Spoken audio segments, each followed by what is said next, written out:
Have to wait. Yeah. 11 minutes past 8. Morning to you, watching BBC Breakfast. It's going to be a busy week of electioneering. As usual, our political correspondent / anorak, Chris Mason, will try and guide us through everything. Two things to talk about really this morning. The BBC understands the Conservatives will once again commit to cutting net migration to the tens of thousands in the party's election manifesto. Yesterday, though, the Home Secretary, Amber Rudd, refused to say whether the pledge would be repeated. Well, Chris, it's proved to be an impossible target so far. Last hour, anybody who was watching, you delighted us by dragging out your old copies of Conservative manifestos. Have you got those again? I've been browsing the Mason bookshelf once again, Dan. Every one a bestseller, as you might imagine. Here we have the 2010 Conservative Manifesto, an invitation to join the Government of Britain was its title. Page 21.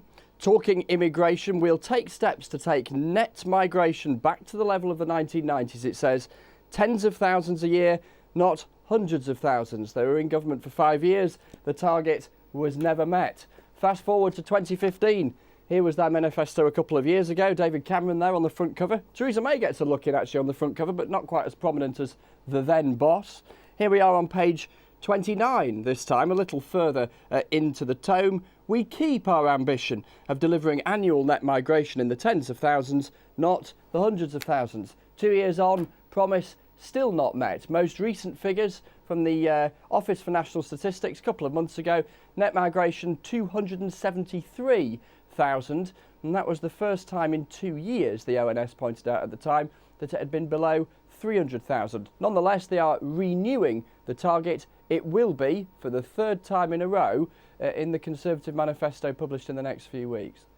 What about UKIP? They've been saying, lots of people commenting that the Tories have taken quite a few UKIP policies, which is why UKIP have almost been sort of wiped out in the elections last week. And UKIP talking about this issue as well.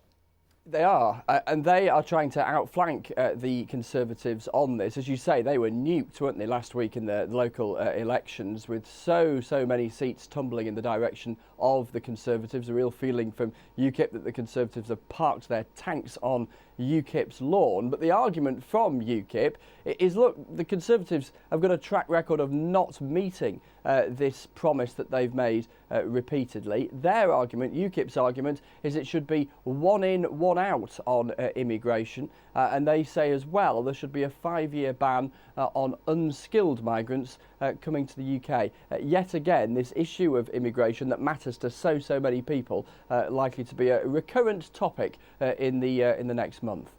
Thank you very much for that, Mr. Mason. As ever, good to talk to you. We're going to talk